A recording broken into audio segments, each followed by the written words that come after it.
Hello, Year 2. And today we are going to continue the work that we've been doing on this book here, Cleaner. We're going to be looking at what plastic pollution is. Because if you remember, Rocket noticed something about the beach in this story. What does she notice? Oh, lots of plastic on it. So we are going to do some we're going to be finding out a bit more about plastic pollution today and learning about that. So we're going to be answering a comprehension questions. We're going to be reading some text and answering some questions about it. Before we start that, I want you to have a think around and have a look around the house. What items around your house are made of plastic? What I would like you to do is pause the video now and see if you can find some different items made of plastic. Off you go. Okay, let's see if you found if you've got any of these items. I'm sure lots of you found lots of different items that are made from plastic. I've got a few pictures of some of them here that I'd like to share with you. So you might have found a water bottle. They are made from plastic. A plastic bag.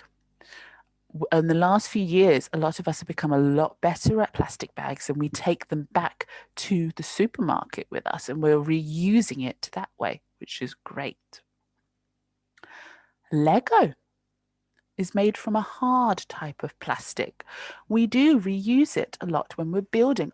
A lot of you have been doing your art projects over the last few weeks where you've been drawing your transport and making it out of Lego. And if you're using that Lego over and over again, you're reusing it, which is great. Straws, drinking straws. Now, this one is a bit tricky because we often only use it once. We don't reuse the straws. So you will notice drinking straws nowadays are often made from paper because they can break down more than the plastic straws. Now, I wonder if you guessed this one. A PlayStation. Yes, games consoles. They have got what's called a hard plastic on the outside of it. And they have got lots of plastic in them too. This one's a bit harder to guess. They are made of other materials as well, but they do have plastic in it. So, what was this book about here? As we said right at the beginning, Rocket was helping all the people of the island clean up the beach because there was lots and lots of plastic at the beach. And what was happening because of all the plastic is there weren't any whales coming, and the poor little turtle and even the crabs at one point were stuck in plastic. So she helped, told everyone about it, and got them all involved with cleaning up the beach to help save the wildlife and bring back all these whales. So today what we're going to be doing is we're going to be understanding how plastic pollution is affecting our environment right now. Because right now around the world there are beaches with plastic on them. So we're going to be finding out a bit more about that. We're going to find out about how we can help. And then you're going to be reading a piece of text and answering some questions about it. So we're going to be learning about what is plastic, why is plastic harmful, what happens to plastic rubbish, and what can we do to help. So what is plastic? Well, plastic is a very useful material that we can use for many different everyday items because it is cheap to make, strong, and doesn't fall apart. It can be helpful for some things. However, because of these properties, it also means that it's harmful to our environment because there is so much of it around. Animals get hurt by it and it doesn't rot down easily in the soil. So it doesn't break down bit like paper, would break down into the soil, but plastic doesn't. Plastic is not natural. It's human-made. We were learning about man-made just before Christmas. Human-made, the same thing. It is usually made from fossil fuels such as crude oil, which is actually not very good for the environment. Did you know every second 160,000 plastic bags are used around the world? Every second. That's a lot of plastic bags, isn't it? So why is plastic harmful? Well, we need to have a think back to the story and back to the little turtle. What do you think might have happened?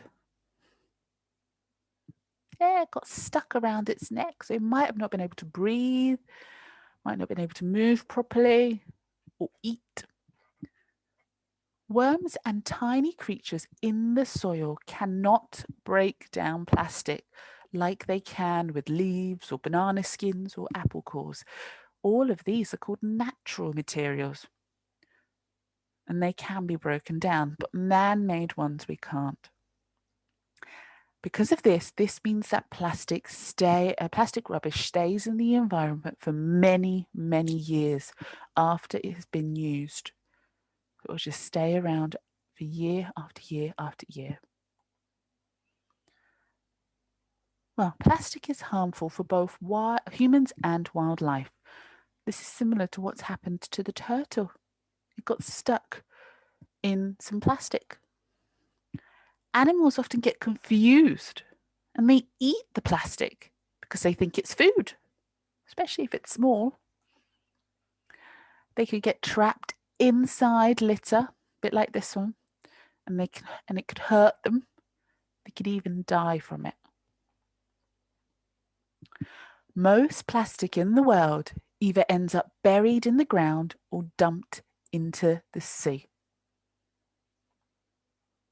Some plastic floats about on the sea for decades. That means tens of thousands of years. Tens of years. 10, 20, 30, even more years.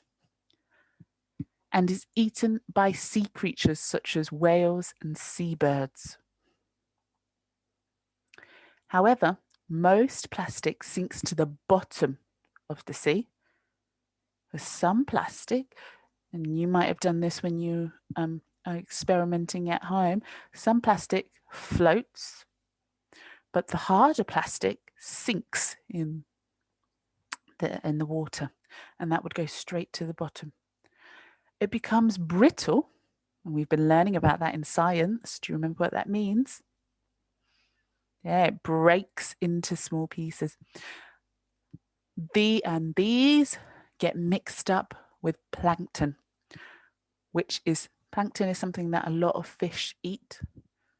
So if they get mixed up with the plankton, the fish might eat those bits of plastic, which is not good for them.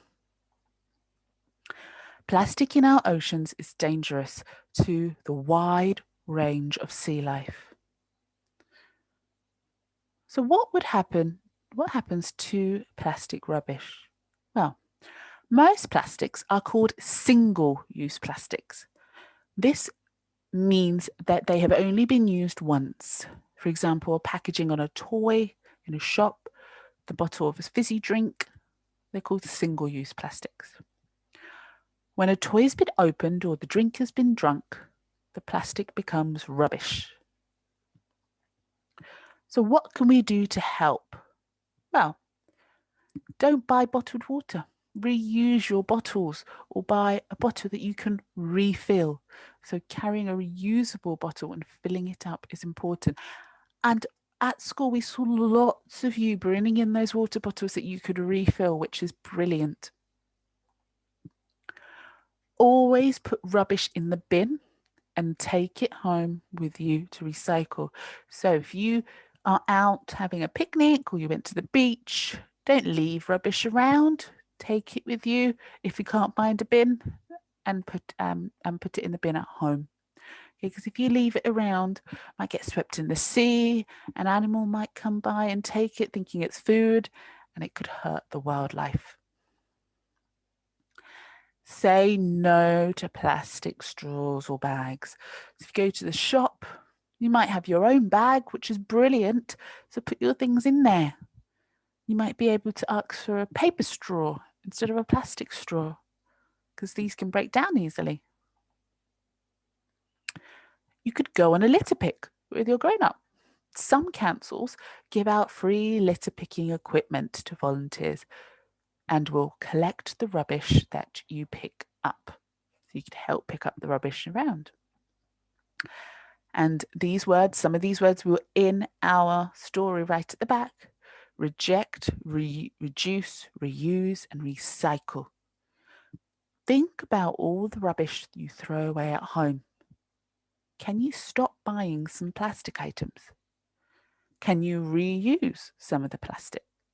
So for example, you might want to reuse a bird feeder or plant pot, for example.